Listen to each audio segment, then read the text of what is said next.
Columbia Broadcasting System and its affiliated stations present Orson Welles and the Mercury Theater on the air in The War of the Worlds by H.G. Wells.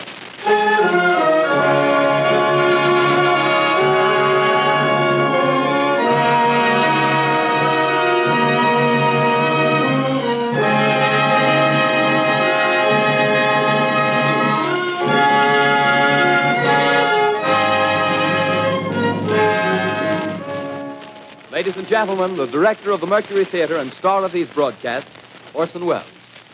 We know now that in the early years of the 20th century, this world was being watched closely by intelligences greater than man's, and yet as mortal as his own.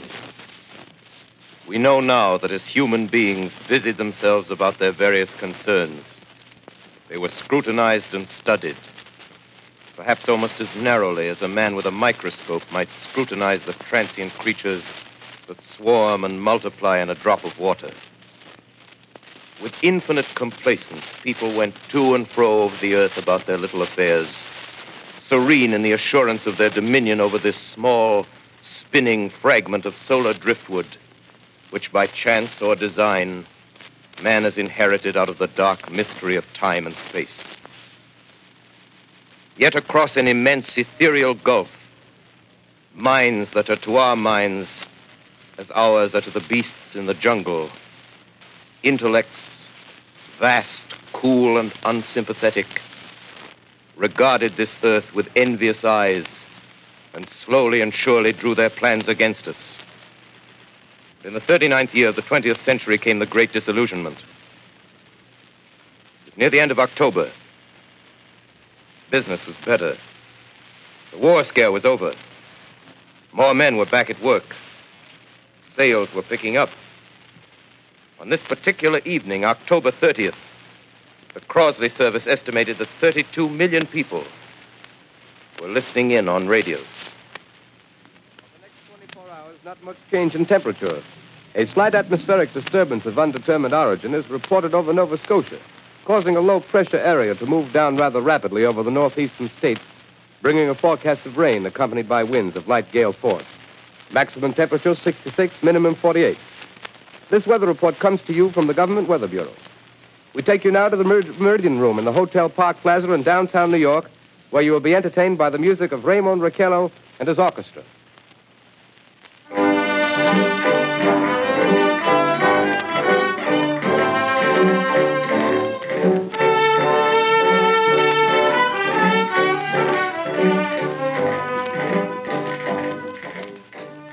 Good evening, ladies and gentlemen. From the Meridian Room in the Park Plaza Hotel in New York City, we bring you the music of Raymond Raquello and his orchestra. With a touch of the Spanish, Raymond Raquello leads off with La Comparsita.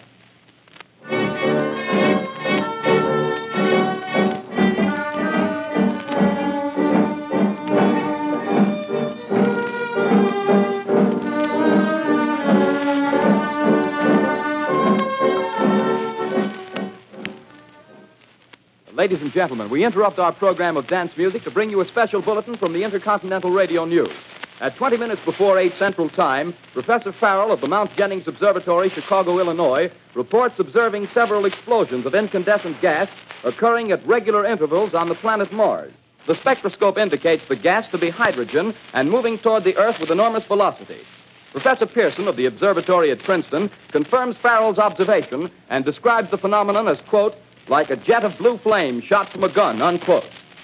We now return you to the music of Raymond Raquello, playing for you in the Meridian Room of the Park Plaza Hotel, situated in downtown New York.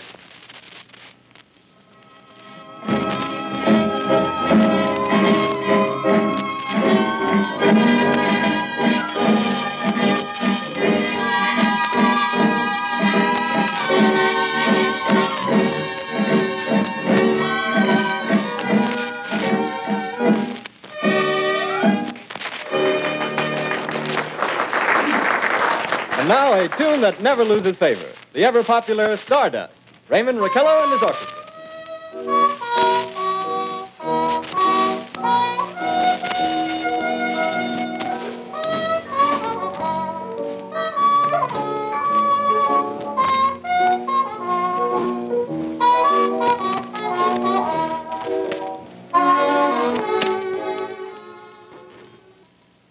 Ladies and gentlemen, following on the news given in our bulletin a moment ago, the Government Meteorological Bureau has requested the large observatories of the country to keep an astronomical watch on any further disturbances occurring on the planet Mars. Due to the unusual nature of this occurrence, we have arranged an interview with the noted astronomer, Professor Pearson, who will give us his views on this event. In a few moments, we will take you to the Princeton Observatory at Princeton, New Jersey.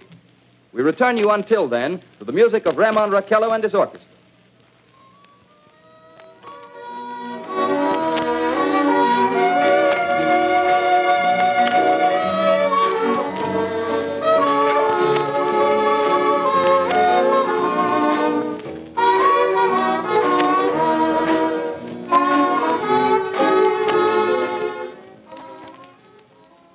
We are ready now to take you to the Princeton Observatory at Princeton, where Carl Phillips, our commentator, will interview Professor Richard Pearson, famous astronomer. We take you now to Princeton, New Jersey. Good evening, ladies and gentlemen. This is Carl Phillips speaking to you from the observatory at Princeton.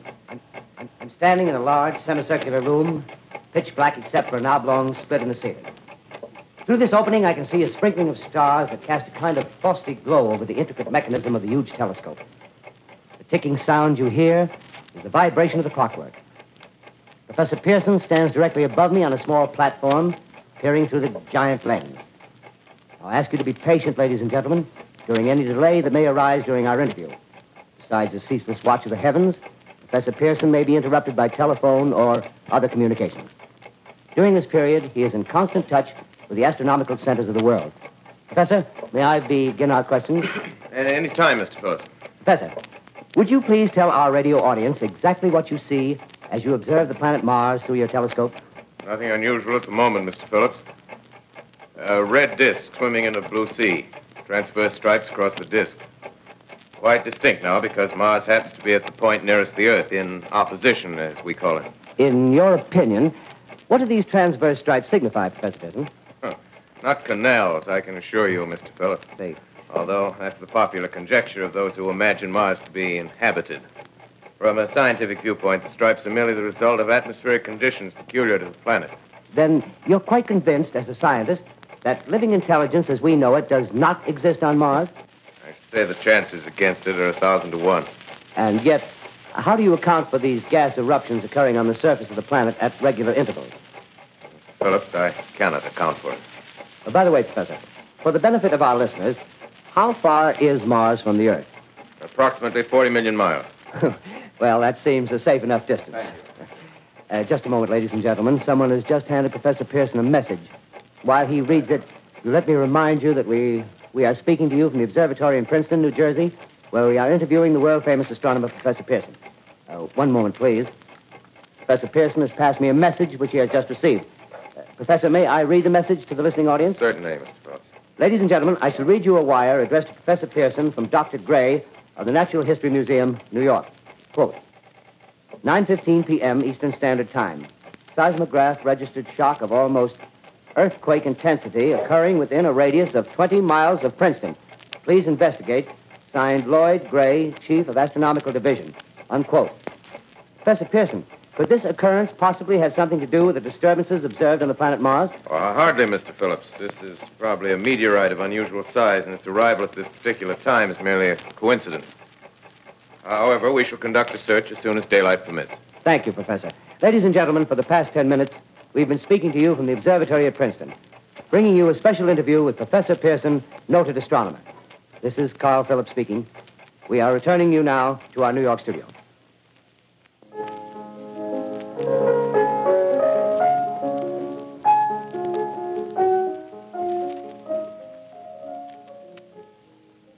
Ladies and gentlemen, here is the latest bulletin from the Intercontinental Radio News. Toronto, Canada. Professor Morse of Macmillan University reports observing a total of 3 explosions on the planet Mars between the hours of 7:45 p.m. and 9:20 p.m. Eastern Standard Time. This confirms earlier reports received from American observatories. Now, nearer home, comes a special bulletin from Trenton, New Jersey. It is reported that at 8:50 p.m., a huge flaming object, believed to be a meteorite, fell on a farm in the neighborhood of Grover's Mill, New Jersey, 22 miles from Trenton. The flash in the sky was visible within a radius of several hundred miles, and the noise of the impact was heard as far north as Elizabeth. We have dispatched a special mobile unit to the scene, And we'll have our commentator, Carl Phillips, give you a word picture of the scene as soon as he can reach there from Princeton. In the meantime, we take you to the Hotel Martinet in Brooklyn, where Bobby Millett and his orchestra are offering a program of dance music.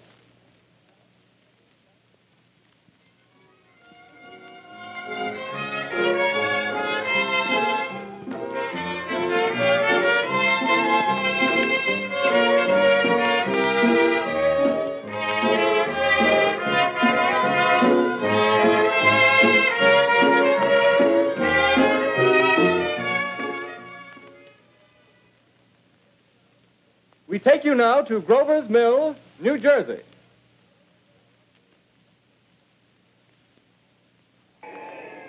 Ladies and gentlemen, this is Carl Phillips again, out at the Wilmot Farm, Grover's Mill, New Jersey. Professor Pearson and myself made the 11 miles from Princeton in 10 minutes. Well, I hardly know where to begin. To paint for you a word picture of the strange scene before my eyes, like something out of a modern Arabian Nights. Well, I just got here. I haven't had a chance to look around yet. I guess that's it. Yes, I guess that's the thing directly in front of me. Half buried in a vast pit. Must have struck with terrific force. The ground is covered with splinters of a tree. It must have struck on its way down. But I can see of the object itself doesn't look very much like a meteor. At least not the meteors I've seen. It looks more like a huge cylinder. Has a diameter of, what would you say, Professor Pearson? What's that?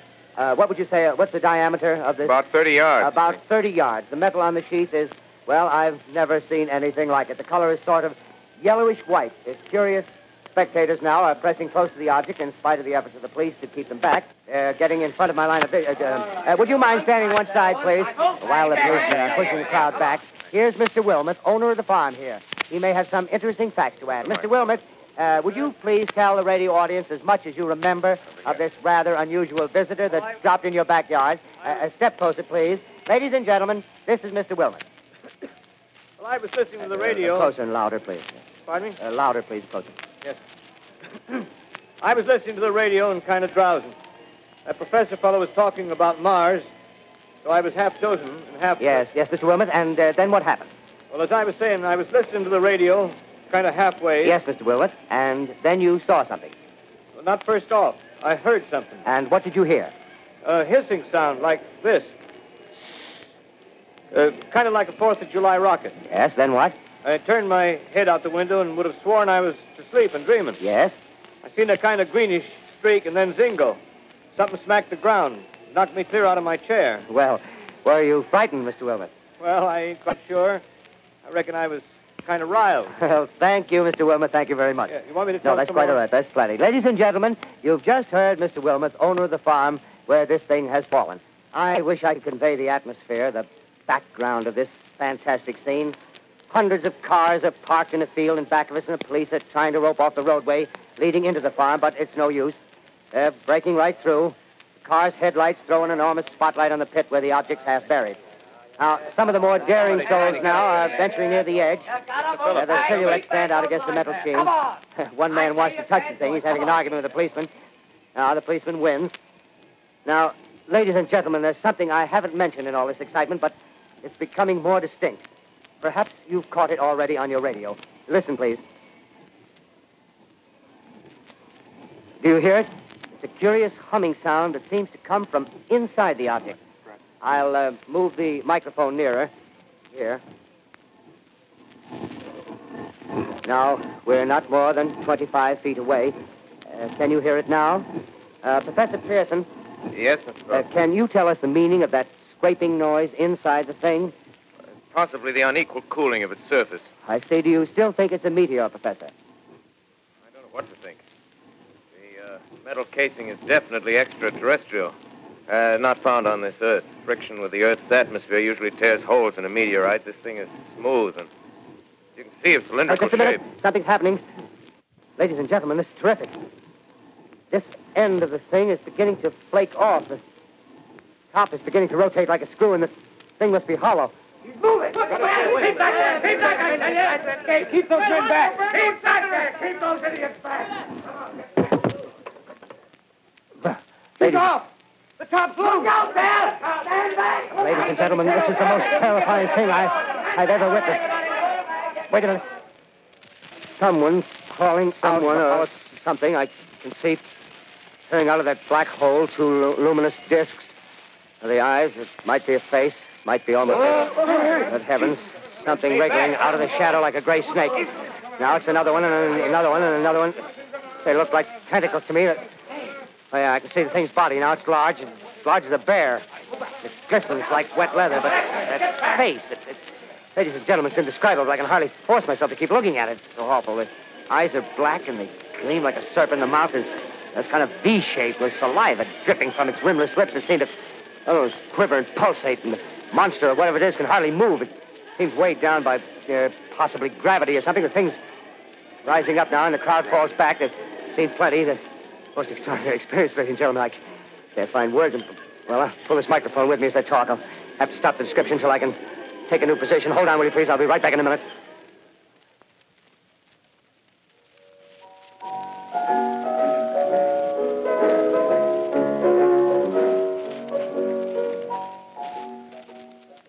We are bringing you an eyewitness account of what's happening on the Wilmuth Farm, Grover's Mill, New Jersey.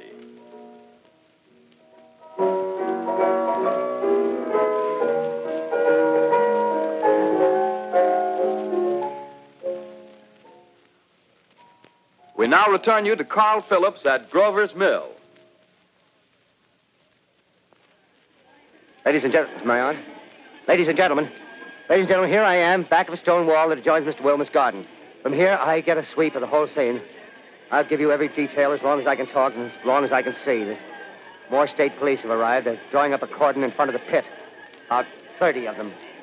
No need to push the crowd back now. They're willing to keep their distance. The captain's conferring with someone. Can't quite see who. Oh, yes, I believe it's Professor Pearson. Yes, it is. Now they've parted, and the professor moves around one side, studying the object, while the captain and two policemen advance with something in their hands. I can see it now. It's a white handkerchief tied to a pole. Flag of truce. If those creatures know what that means, what anything means. Wait a minute, something's happening. Humped shape is rising out of the pit. I can make out a small beam of light against a mirror. What's that? There's a jet of flame springing from the mirror, and it leaps right at the advancing men. It strikes them head on. Lord, they're turning into flames. Now the whole field's caught up by the woods, the barns, the gas tanks of the automobiles spreading everywhere. It's coming this way now, about 20 yards to my right.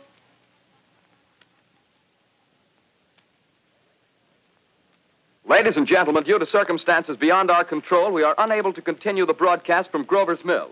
Evidently, there's some difficulty with our field transmission. However, we will return to that point at the earliest opportunity. In the meantime, we have a late bulletin from San Diego, California. Professor Indelkoffer, speaking at a dinner of the California Astronomical Society, expressed the opinion that the explosions on Mars are undoubtedly nothing more than severe volcanic disturbances on the surface of the planet. We continue now with our piano interlude.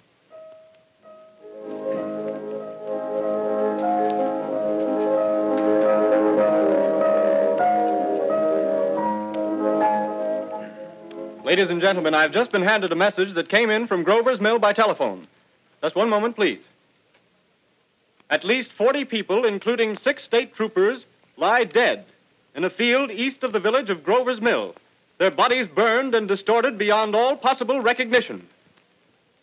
The next voice you hear will be that of Brigadier General Montgomery Smith, commander of the state militia at Trenton, New Jersey. I have been requested by the governor of New Jersey to place the counties of Mercer and Middlesex as far west as Princeton and east to Jamesburg under martial law. No one will be permitted to enter this area except by special pass issued by state or military authorities. 4 companies of state militia are proceeding from Trenton to Grover's Mill and will aid in the evacuation of homes within the range of military operations. Thank you. You have just been listening to General Montgomery Smith, commanding the state militia at Trenton. In the meantime, further details of the catastrophe at Grover's Mill are coming in. The strange creatures, after unleashing their deadly assault, crawled back in their pit and made no attempt to prevent the efforts of the firemen to recover the bodies and extinguish the fire. The combined fire departments of Mercer County are fighting the flames which menace the entire countryside. We have been unable to establish any contact with our mobile unit at Grover's Mill, but we hope to be able to return you there at the earliest possible moment. In the meantime, we take you to... Just one moment, please. Ladies and gentlemen, I have just been informed that we have finally established communication with an eyewitness of the tragedy. Professor Pearson has been located at a farmhouse near Grover's Mill, where he has established an emergency observation post. As a scientist, he will give you his explanation of the calamity. The next voice you hear will be that of Professor Pearson, brought to you by direct wire. Professor Pearson. Of the creatures in the rocket cylinder at Grover's Mill, I can give you no authoritative information, either as to their nature, their origin, or their purposes here on Earth. Of their destructive instrument, I might venture some conjectural explanation. For want of a better term, I shall refer to the mysterious weapon as a heat ray. It's all too evident that these creatures have scientific knowledge far in advance of our own. It's my guess that in some way they are able to generate an intense heat in a chamber of practically absolute non-conductivity. This intense heat they project in a parallel beam against any object they choose by means of a polished parabolic mirror of unknown composition, much as the mirror of a lighthouse projects a beam of light. That is my conjecture of the origin of the heat ray. Thank you, Professor Pearson. Ladies and gentlemen, here is a bulletin from Trenton. It is a brief statement informing us that the charred body of Carl Phillips has been identified in a Trenton hospital. Now, here's another bulletin from Washington, D.C. The Office of the Director of the National Red Cross reports 10 units of Red Cross emergency workers have been assigned to the headquarters of the state militia, stationed outside of Grover's Mill, New Jersey. Here's a bulletin from State Police, Princeton Junction. The fires at Grover's Mill and vicinity are now under control. Scouts report all quiet in the pit, and there is no sign of life appearing from the mouth of the cylinder. Now, ladies and gentlemen, we have a special statement from Mr. Harry McDonald, Vice President in charge of operations. We have received a request from the state militia of Trenton to place at their disposal our entire broadcasting facilities. In view of the gravity of the situation, and believing that radio has a responsibility to serve in the public interest at all times, we are turning over our facilities to the state militia at Trenton. We take you now to the field headquarters of the state militia near Grover's Mill, New Jersey. This is Captain Lansing of the Signal Corps, attached to the state militia, now engaged in military operations in the vicinity of Grover's Mill. Situation arising from the reported presence of certain individuals of unidentified nature is now under complete control. The cylindrical object, which lies in a pit directly below our position, surrounded on all sides by 8 battalions of infantry, without heavy field pieces, but adequately armed with rifles and machine guns. All cause for alarm, if such cause ever existed, is now entirely unjustified. Things, whatever they are, do not even venture to poke their heads above the pit. I can see their hiding place plainly in the glare of the searchlights here. With all their reported resources, these creatures can scarcely stand up against heavy machine gun fire. Anyway, it's an interesting outing for the troops. I can make out their khaki uniforms crossing back and forth in front of the lights. Looks almost like a real war. There appears to be some slight smoke in the woods bordering the Millstone River, probably fire started by campers.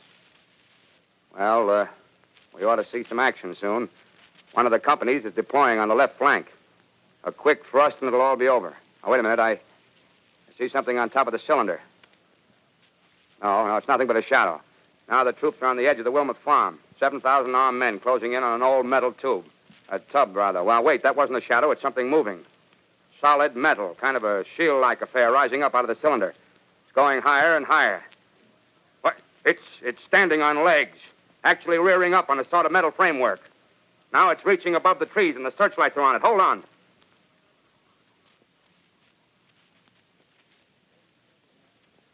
Ladies and gentlemen, I have a grave announcement to make. Incredible as it may seem, both the observations of science and the evidence of our eyes lead to the inescapable assumption that those strange beings who landed in the Jersey farmlands tonight are the vanguard of an invading army from the planet Mars.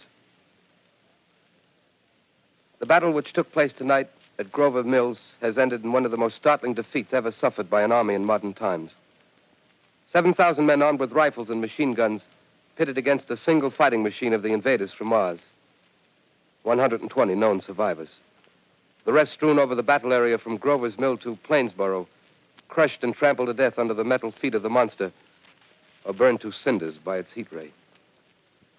The monster is now in control of the middle section of New Jersey and has effectively cut the state through its center.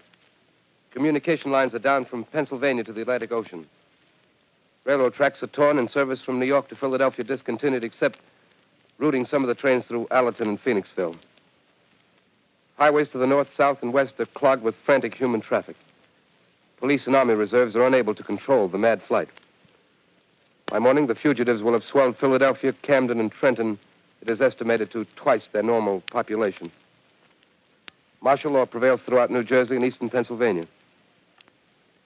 At this time, we take you to Washington for a special broadcast on the national emergency. The Secretary of the Interior. Citizens of the nation, I shall not try to conceal the gravity of the situation that confronts the country, nor the concern of your government in protecting the lives and property of its people. However, I wish to impress upon you, private citizens and public officials, all of you, the urgent need of calm and resourceful action. Fortunately, this formidable enemy is still confined to a comparatively small area, and we may place our faith in the military forces to keep them there. In the meantime, placing our faith in God, we must continue the performance of our duties, each and every one of us, so that we may confront this destructive adversary with a nation united, courageous, and consecrated to the preservation of human supremacy on this earth. I thank you. You have just heard the Secretary of the Interior speaking from Washington. Bulletins too numerous to read are piling up in the studio here. We're informed that the central portion of New Jersey is blacked out from radio communication due to the effect of the heat ray upon power lines and electrical equipment. Here's a special bulletin in New York. Cables have been received from English, French, and German scientific bodies offering assistance. Astronomers report continued gas outbursts at regular intervals on the planet Mars. The majority voiced the opinion that the enemy will be reinforced by additional rocket machines. There have been several attempts made to locate Professor Pearson of Princeton, who has observed Martians at close range. It is feared he was lost in the recent battle. Langham Field, Virginia. Scouting planes report 3 Martian machines visible above treetops, moving north toward Somerville with population fleeing ahead of them. The heat ray is not in use, although advancing at express train speed, invaders pick their way carefully. They seem to be making a conscious effort to avoid destruction of cities and countryside. However, they stop to uproot power lines, bridges, and railroad tracks. Their apparent objective is to crush resistance, paralyze communication, and disorganize human society. Here is a bulletin from Basking Ridge, New Jersey. Coon hunters have stumbled on a second cylinder similar to the first, embedded in the great swamp 20 miles south of Morristown. Army field pieces are proceeding before the cylinder can be opened and the fighting machine rigged. They are taking up a position in the foothills of Watchung Mountains. Another bulletin from Langham Field, Virginia. Scouting planes report enemy machines, now 3 in number, increasing speed northward, kicking over houses and trees in their evident haste to form a conjunction with their allies south of Morristown. Machines also sighted by telephone operator east of Middlesex, within 10 miles of Plainfield. Here's a bulletin from Winstonfield, Long Island. A fleet of Army bombers carrying heavy explosive flying north in pursuit of enemy. Scouting planes act as guides. They keep the speeding enemy in sight. Just a moment, please, ladies and gentlemen. We've run special wires to the artillery line and adjacent villages to give you direct reports in the zone of the advancing enemy.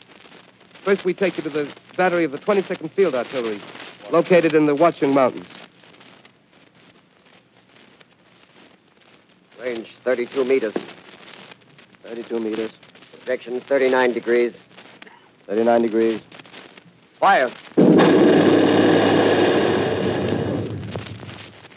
140 yards to the right, sir. Shift range 31 meters. 31 meters. Projection 37 degrees. 37 degrees. Fire.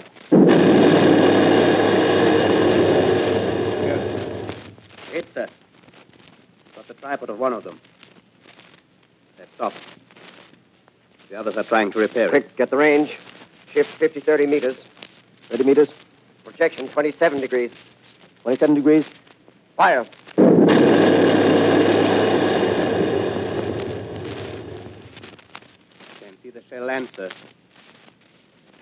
puff of smoke. What is it? Black smoke, sir. Moving this way. Lying close to the ground. Moving fast. Put on gas masks. Get ready to fire. Shift to 24 meters. 24 meters. Projection 24 degrees. 24 degrees. Fire.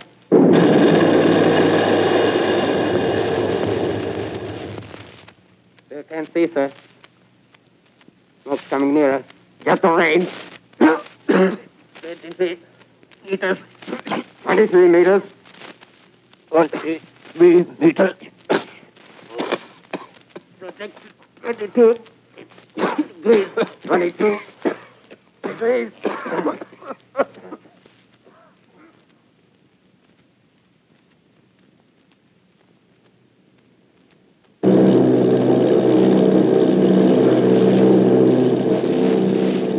Army bombing plane B-843 off Bayonne, New Jersey. Lieutenant Vogt, commanding 8 bombers, reporting to Commander Fairfax, Langham Field.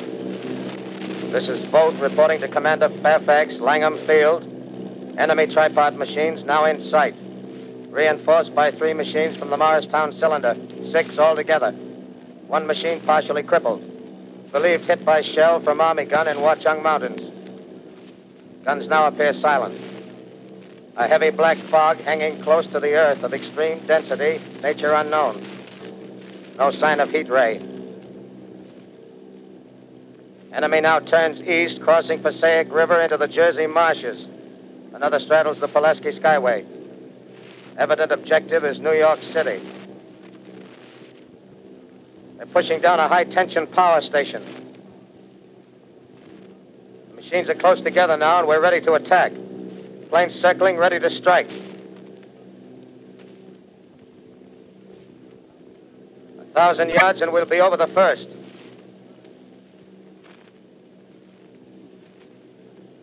$800 yards.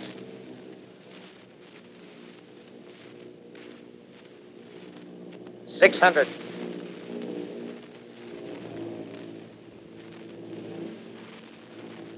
$400. 200. There they go. The giant arm raised. Green flash. They're spraying us with flame. 2,000 feet. Engines are giving out. No chance to release bombs.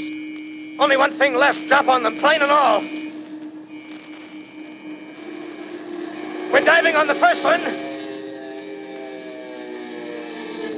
Now the engine's gone. 8.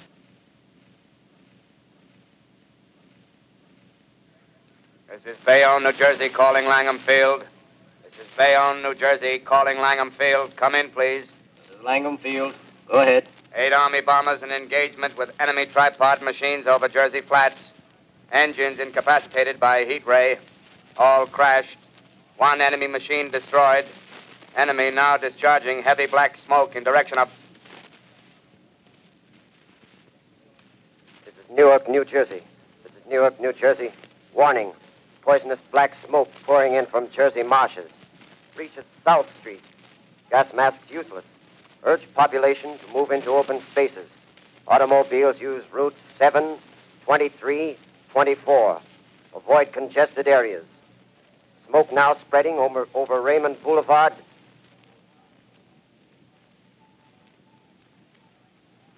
X2L calling CQ, 2X2L calling CQ, 2X2L calling 8X3R. Come in, please. This is 8X3R coming back at 2X2L. How's reception? How's reception? Okay, please. Where are you, 8X3R? What's the matter? Where are you?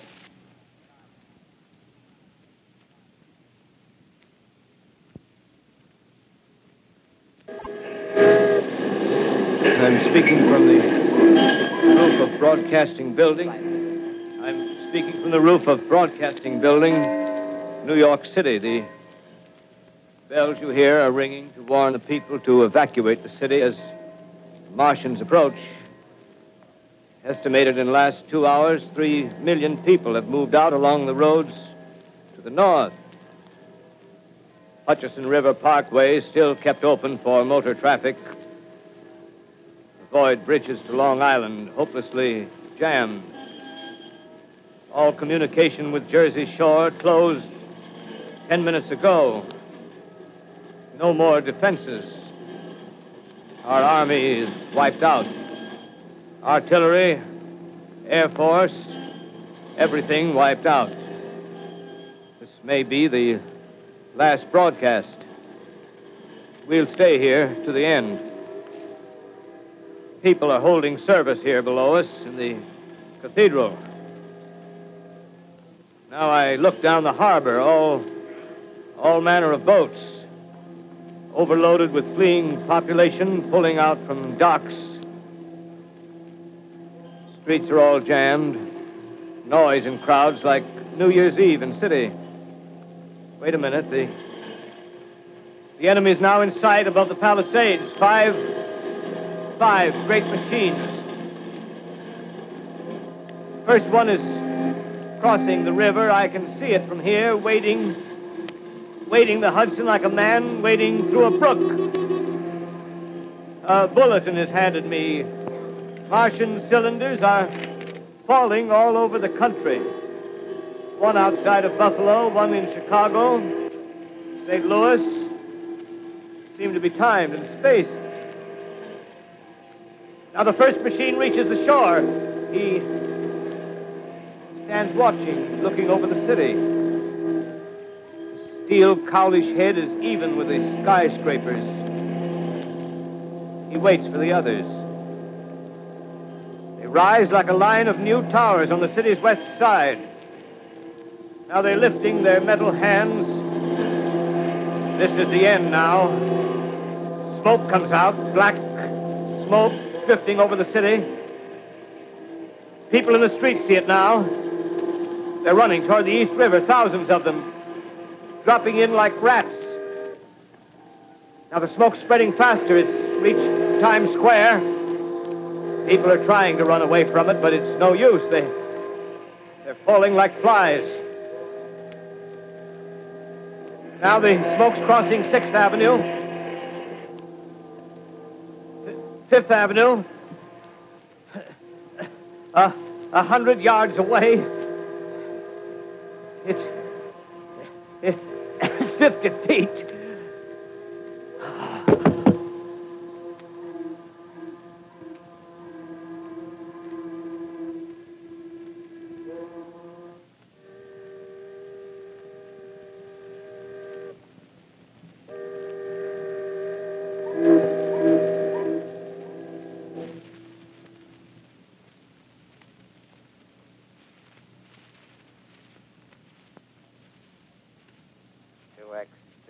Calling CQ. 2X2L calling CQ. 2X2L calling CQ, New York. Isn't there anyone on the air? Isn't there anyone on the air? Isn't there anyone? 2X2L.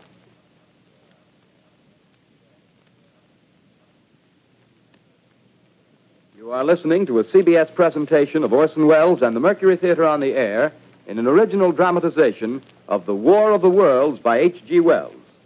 The performance will continue after a brief intermission. This is the Columbia Broadcasting System. The War of the Worlds by H.G. Wells, starring Orson Welles and the Mercury Theater on the Air.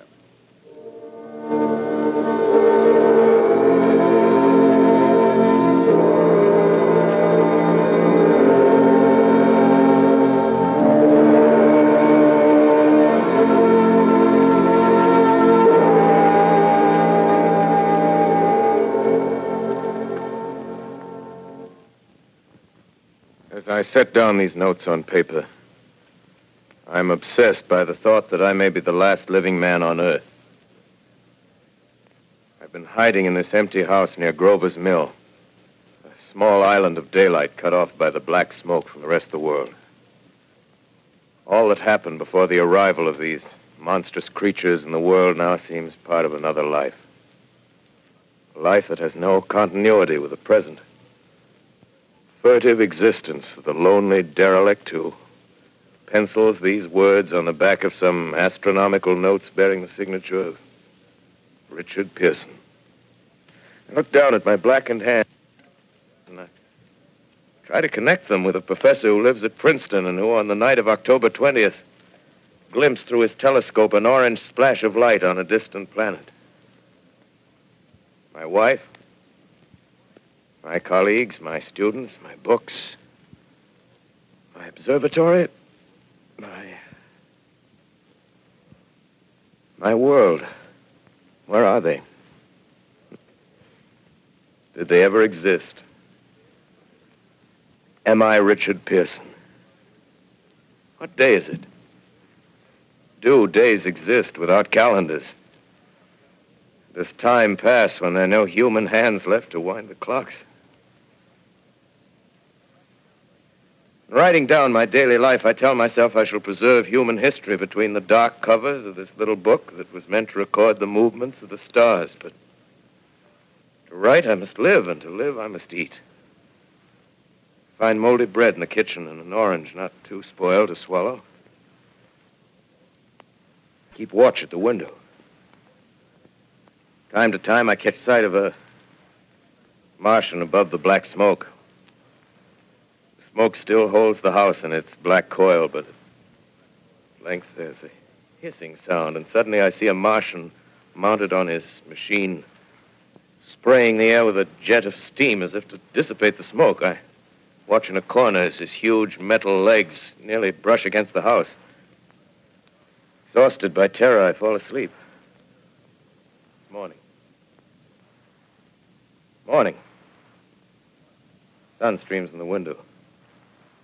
The black cloud of gas is lifted, and the scorched meadows to the north look as though a black snowstorm had passed over them.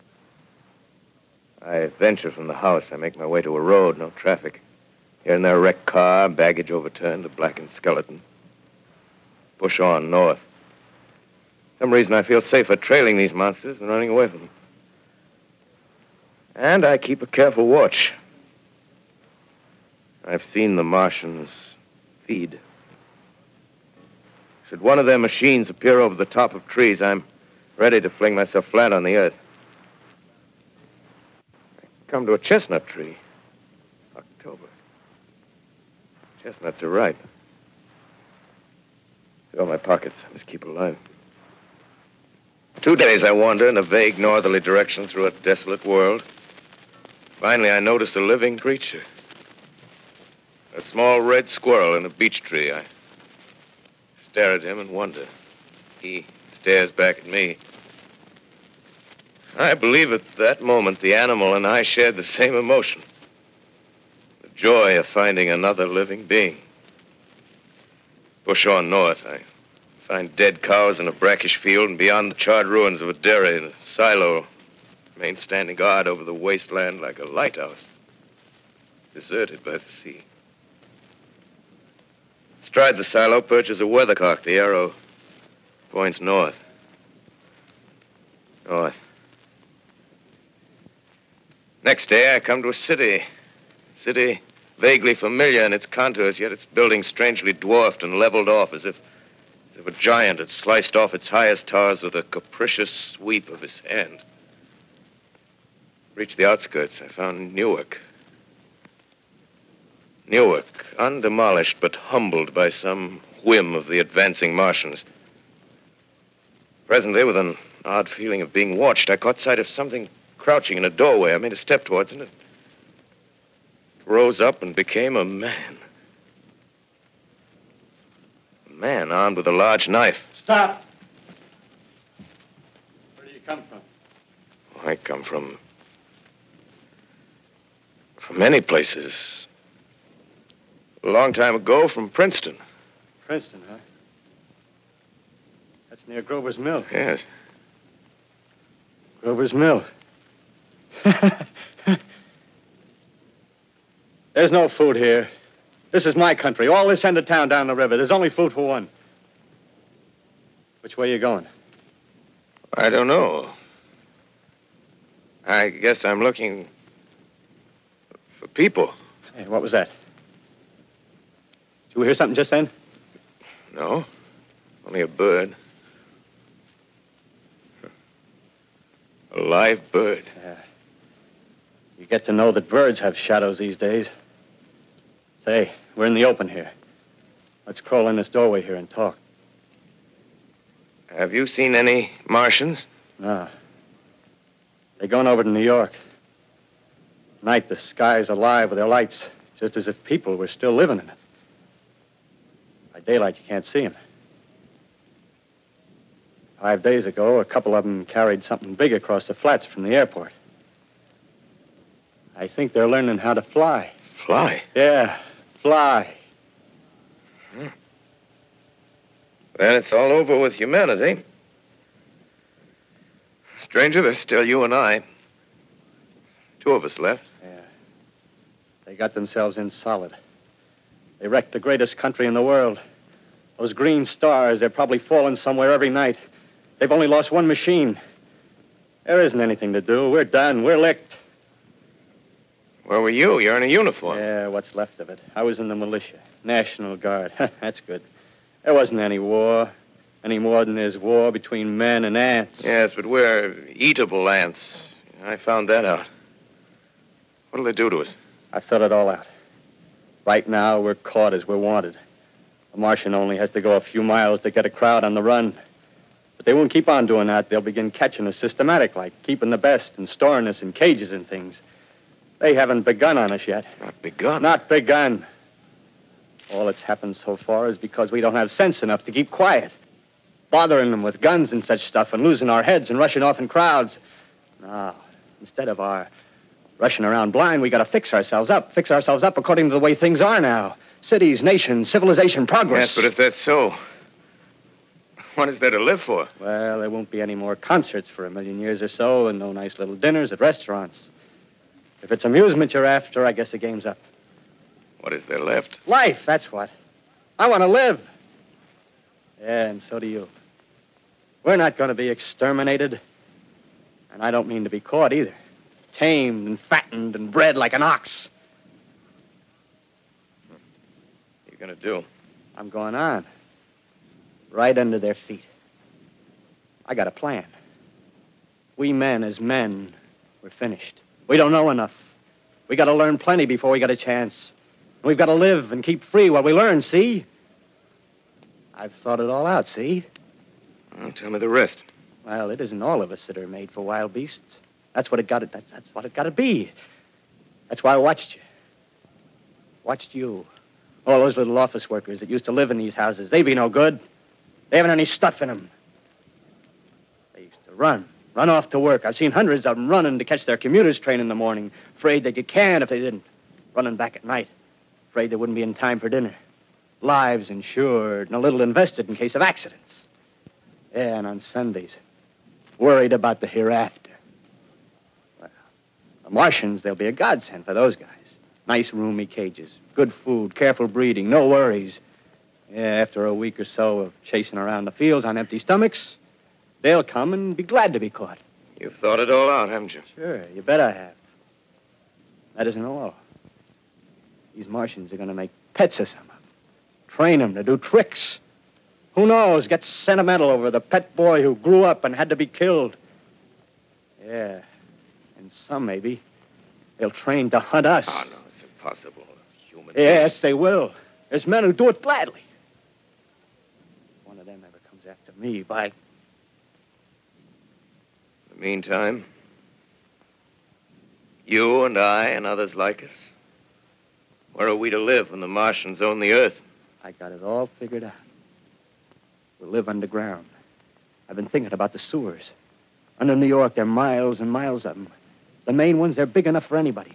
Then there's cellars, vaults, underground storerooms, railway tunnels, subways. You begin to see, huh? We'll get a bunch of strong men together. No weaklings. That rubbish, out. As you meant me to go. All right. Give you a chance, didn't I? Won't quarrel about that. Go on. Well, we got to make safe places for us to stay in, see? Get all the books we can. Science books. That's where men like you come in, see? We raid the museums, We'll even spy on the Martians. May not be so much we have to learn before... Listen. Just imagine this. 4 or 5 of their own fighting machines suddenly start off. Heat rays right and left. Not a Martian in them. Not a Martian in them, see? But men. Men who've learned the way how. May even be in our time. Gee. Imagine having one of them lovely things with its heat ray wide and free. We'd turn it on Martians. We'd turn it on men. We'd bring everybody down on their knees. That's your plan. You, me, a few more of us. We'd own the world. I see. Hey, what's the matter? Where are you going? Not to your world. Bye, stranger. Well, after parting with the artilleryman, I came at last to the Holland Tunnel, entered that silent tube, anxious to know the fate of the great city on the other side of the Hudson. Cautiously, I came out of the tunnel and made my way up Canal Street. Reached 14th Street, and there again were black powder and several bodies and an evil, ominous smell from the gratings of the cellars of some of the houses. I wandered up through the 30s and 40s, stood alone on Times Square, caught sight of a lean dog running down 7th Avenue with a piece of dark brown meat in his jaws and a pack of starving mongrels at his heels. Made a wide circle around me as though he feared I might prove a fresh competitor. Walked up Broadway in the direction of that strange powder, past silent shop windows, displaying their mute wares to empty sidewalks. Past the Capitol Theater, silent, dark. Past a shooting gallery where a row of empty guns faced an arrested line of wooden ducks. Near Columbus Circle, I noticed models of 1939 motor cars in the showrooms facing empty streets. Over the top of the General Motors building, I watched a flock of black birds circling in the sky. Hurried on.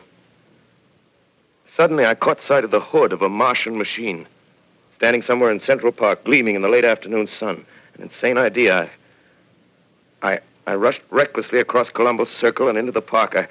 I climbed a small hill above the pond at 60th Street, and from there I could see, standing in a silent row along the mall, 19 of those great metal titans, their cowls empty, their steel arms hanging listlessly by their sides. I looked in vain for the monsters that inhabit those machines. Suddenly, my eyes were attracted to the immense flock of black birds that hovered directly below me. They circled to the ground.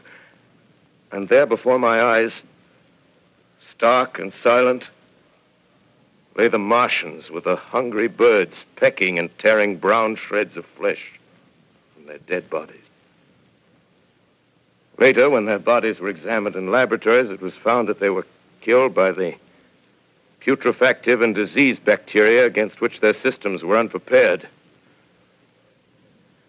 Slain, after all, man's defenses had failed by the humblest thing that God, His wisdom, has put upon this earth.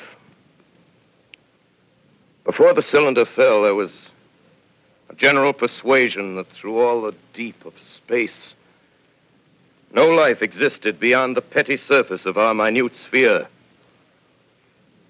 Now we see further. Dim and wonderful is the vision I've conjured up in my mind of life spreading slowly from this little seedbed of the solar system throughout the inanimate vastnesses of sidereal space. But it's a remote dream. Maybe that the destruction of the Martians is only a reprieve to them and not to us. Is the future ordained, perhaps? Strange it now seems to sit in my peaceful study at Princeton, writing down this last chapter of the record, begun at a deserted farm in Grover's Mill. Strange to watch children playing in the streets. Strange to see young people strolling on the green where the new spring grass heals the last black scars of a bruised earth. Strange to watch the sightseers enter the museum where the dissembled parts of a Martian machine are kept on public view. Strange when I recall the time when I first saw it. bright and clean-cut, hard, and silent under the dawn of that last great day.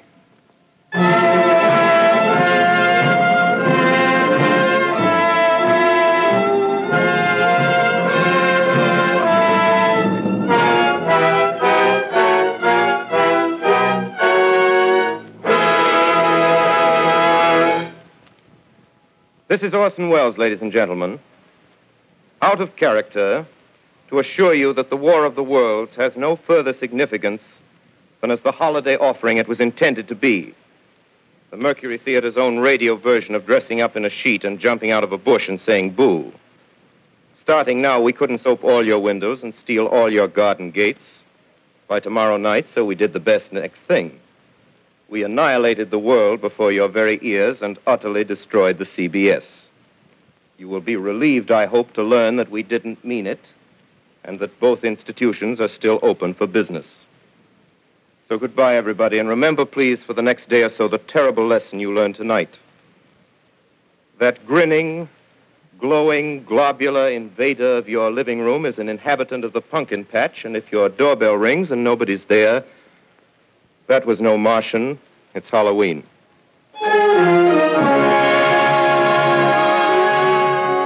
Tonight, the Columbia Broadcasting System and its affiliated stations coast to coast has brought you The War of the Worlds by H.G. Wells, the 17th in its weekly series of dramatic broadcasts featuring Orson Welles and the Mercury Theater on the air.